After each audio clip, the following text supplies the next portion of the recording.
ఎవడికో పుట్టిన బిడ్డకి మనం పేరు పెట్టుకున్నట్టు ఉండేటటువంటిదే ఒకటి. స్వతంత్ర సమరం కోసం ఎందరో పోరాడితే కాంగ్రెస్ పార్టీ తన పేరును మాత్రమే రాసుకుని చరిత్రని చెప్పినట్టు కమ్యూనిస్టుల పోరాటాలు పక్కన పెట్టేసింది, సుభాష్ చంద్రబోస్ పోరాటాన్ని పక్కన పెట్టేసింది, ప్రాణాలకు దిగించినటువంటి వాళ్ళు. అట్లాగే 1899 1900 సంవత్సరంలో రాజస్థాన్ తార్ ఎడారిలో చుక్క నీరు దొరకనటువంటి ప్రదేశంలో బికనీర్ మహారాజు గంగాసింహ్ రాథోడ్ అక్కడ ఒక కాలువను తవ్వించారు. అది ఆసియాలోనే అతిపెద్ద కాలువ. దానికి గంగా సహర్ అంటే గంగా కాలువ అని పేరు పెట్టారు. ఈ కాలువ పనులు 5 డిసెంబర్ 1925లో ప్రారంభించారు. 26 అక్టోబర్ 1927 నుండి వాడటం కూడా ప్రారంభించారు. దానికి పంజాబ్లోని సట్లెజ్ నది హరికే బ్యారేజ్ నుండి నీళ్లు తీసుకుని అక్కడ నుండి బికనీర్ వరకు కాలువ తవ్వారు.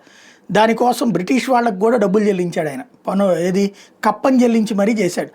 గంగాసింగ్ రాథోడ్కి మార్వాడ భగీరథుడు అని అప్పట్లో పేరు ఆయన. ఆ కాలువకి తన ఆస్తి మొత్తం కూడా ఇచ్చాడు బ్రిటిష్ వాళ్ళకి.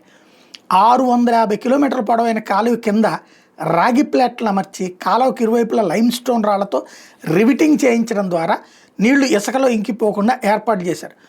ఇప్పుడు ఇదే కాలం మొదటి దశ మరమ్మతులు చేయించడానికి వరల్డ్ బ్యాంక్ అప్పు అడిగితే 500 కోట్లు ఇచ్చారు.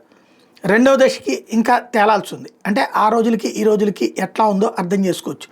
ఆ కాలువ నిర్మించడానికి 100 సంవత్సరాల క్రితం వేల కోట్ల రూపాయలు ఖర్చు అయితే ఈ కాలువ వలన 11-12 జిల్లాలకి తాగునీరు సాగునీరు అందుతోంది. ఈ నవ్య బికనీర్కి సంబంధించి అదంతా కూడా చేసింది ఆయన. అయితే 1984 సంవత్సరంలో కాంగ్రెస్ పార్టీ రాజస్థాన్లో అధికారంలో ఉండి అప్పుడు ఏ రిపేర్లు చేయించలేదు. కానీ ఆ కాలువకి ఆ రాజుగారి పేరు తీసేసి ఇందిరా కెనాల్ అని పెట్టేశారు. ఇప్పుడున్న యువతరానికి ఏం తెలుసుద్ది? అది ఇందిరాగాంధీనే కట్టించింది అనుకుంటారనమాట. కాబట్టి వీళ్ళు తెలివితేటలల్లో ఏంటంటే ఎవడికి పోరాటాలకు వీళ్ళ పేర్లు పెట్టేసుకోవడం అనేటువంటిది ఒక అలవాటుగా ఉంది.